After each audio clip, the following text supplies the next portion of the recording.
5 berita terpopuler hari ini, Rabu 29 Juli 2026 di Bloomberg Technos Flash 5 yang pertama, KPK soal peluang pemeriksaan Peri Warjio usai mundur dari BI. Usai mundur dari jabatannya sebagai Gubernur Bank Indonesia, Peri Warjio kembali dikaitkan dengan kasus dugaan korupsi dana program sosial Bank Indonesia dan penyuluh jasa keuangan periode 2020-2023 yang sedang ditangani KPK. Meski demikian, juru bicara KPK Budi Prasetyo menegaskan pemanggilan seseorang sebagai saksi akan bergantung pada kebutuhan penyidik, bukan serta-merta karena telah mengundurkan diri dari jabatannya. Dalam perkara ini, KPK telah menetapkan 2 mantan anggota Komisi 11 DPR RI sebagai tersangka dengan dugaan aliran dana mencapai 15,86 miliar rupiah. Kedua, SK Hynix jeblok 10,3 kuadriliun cermin kerapuhan chip memori. Nilai pasar SK Hynix menyusut hingga 570 miliar dolar Amerika Serikat atau sekitar 10.320 kuadriliun hanya dalam sekitar 1 bulan. Saham produsen chip memori asal Korea Selatan tersebut telah anjlok 45% dari rekor tertinggi pada Juni, bahkan turun 13% dalam sehari setelah muncul laporan perusahaan Cina mulai memproduksi massal mesin litografi DUV. Meski laba kuartalan diperkirakan kembali mencetak rekor berkat booming AI, investor mulai khawatir terhadap resiko kelebihan pasokan dan lemahnya permintaan. Ketiga, jaksa periksa penyidik Polri di TPPU Febri Adriansyah.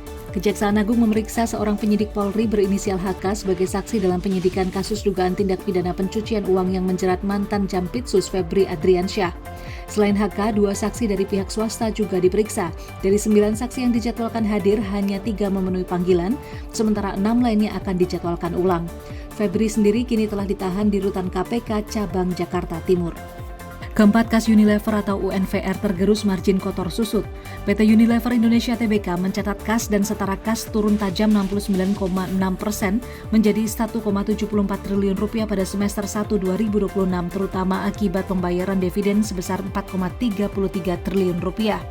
Margin laba kotor juga menyusut menjadi 46,6%, meski demikian penjualan bersih masih tumbuh 7,1% menjadi 16,9 triliun rupiah. Sementara laba bersih meningkat 10,2% menjadi 2,08 triliun rupiah. Manajemen menyebut pertumbuhan ini menjadi kuartal keempat berturut-turut dengan kinerja yang positif. Kelima, mengukur kemampuan kilang minyak RI dari Rusia, Saudi, dan Amerika Serikat. Ekonom Energi Universitas Padjadjaran Yayan Satyakti menunjukkan kapasitas kilang minyak Indonesia masih jauh tertinggal dibandingkan negara produsen utama. Menurutnya, Indonesia memiliki kapasitas 1,15 hingga 1,4 juta barel per hari, sementara Rusia mencapai 5,5 hingga 6,8 juta barel, Arab Saudi 3,3 hingga 3,8 juta barel, dan Amerika Serikat menjadi yang terbesar dengan 18,1 hingga 18,5 juta barel per hari. Dari sisi hulu, Indonesia hanya memproduksi minyak sekitar 600.000 bph dengan cadangan sekitar 2,3 miliar barel, sehingga masih berstatus net importir minyak. Itu dia 5 berita terpopuler pilihan Bloomberg Technos hari ini. Ikuti terus update selanjutnya di www.bloombergtechnos.com.